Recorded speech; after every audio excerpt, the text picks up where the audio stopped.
मेरे भाइयों और बहनों और मेरे प्रदेश की जनता,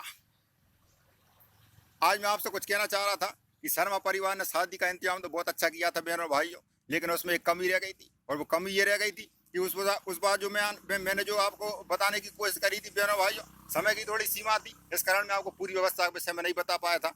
मेरे बहनों और भाइयों, जब हमने पंचायत बुलाई थी पूरे हमारे रिश्तेदारों की, तो एक रिश्तेदार खड़े हो गए। उनने मुझसे कहा कि बेटा उस दिन तो हमारा उपवास है, हम क्या खाएंगे।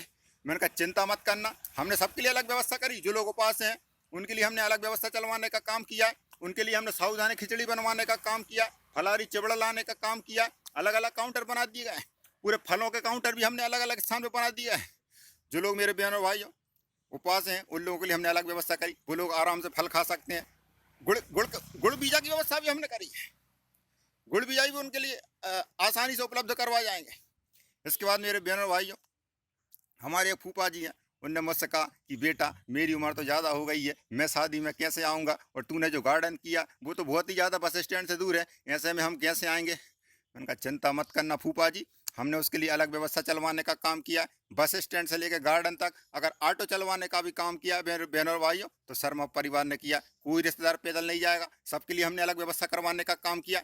हमारे चाचा जी के लड़के खड़े हो गए, उन्होंने कहा भाई साहब आपने पिछली बार हमारे लिए कपड़े नहीं दिलवाए थे। मैंने कहा चिंता मत करना मेरे बेटा और बेटियों, सबके लिए कपड़े दिए जाएंगे, चाहे वो चाचा जी का लड़का हो, चाहे वो मामा जी का लड़का हो, चाहे वो बड़े पापा जी का लड़का हो। सबके लिए भी अगर कपड़े लाने का काम किया है तो शर्मा परिवार ने किया मेरे बहनों भाइयों, सबके लिए कपड़े दिए जाएंगे। फिर हमारे एक रिश्तेदार कहने लगे क्या भैया पिछली बार की बात है, तुमने एक व्यवस्था में कमी कर दी थी, और वो व्यवस्था ये तुमने पिछली बार जो नाश्ता बचा था तुमने हमारे पूरे रिश्तेदारों को नाश्ता नहीं बांधा था। मैंने कहा चिंता मत करना, कोई भी रिश्तेदार बिना नाश्ते के नहीं रहा जाएगा, सबके लिए हम नाश्ता बांधने का काम करेंगे। और हमने अलग अलग पैकेट बनवा लिए हैं, उनमें पूरे आइटम रख दिए गए हैं। और जो जो रिश्तेदार जैसा जैसा जाता जाएगा मेरे बहनों भाइयों, सबके लिए भी हम नाश्ता बनवाने का काम करेंगे, सबके लिए नाश्ता की व्यवस्था भी की गई है। और पहले मैंने देखा मेरे बहनों भाइयों कि पहले शादी वगैरह होती थी, रिश्तेदारों के यहाँ कार्ड बांटने के लिए जाना पड़ता था, ऐसे में हमारे लोगों को बहुत ज़्यादा परेशानी का सामना करना पड़ता था। लेकिन मेरे बहनों भाइयों इस बार हमने एक नई व्यवस्था चलवाने का काम किया, और उस नई व्यवस्था के तहत हम कार्डों की पहले फ़ोटो खींचते हैं।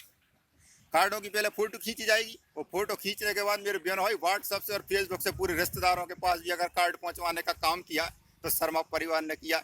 आसानी से कार्ड पहुँच जाते हैं, आसानी से रिश्तेदार भी आ जाते हैं। अब जब हम क्या हमारा कोई रिश्तेदार हमारे बम्बई में रहते हैं, तो बम्बई में रहेंगे तो भैया ऐसे में कैसा कार्ड पहुंचाया जाएगा मेरे बहनों भाइयों। तो इसके लिए हमने हमने व्हाट्सएप सुविधा का भी हमने उपयोग करने का काम किया है, आसानी से लोगों के यहाँ पे कार्ड पहुंचाया जा रहा है। जय हिंद जय भारत।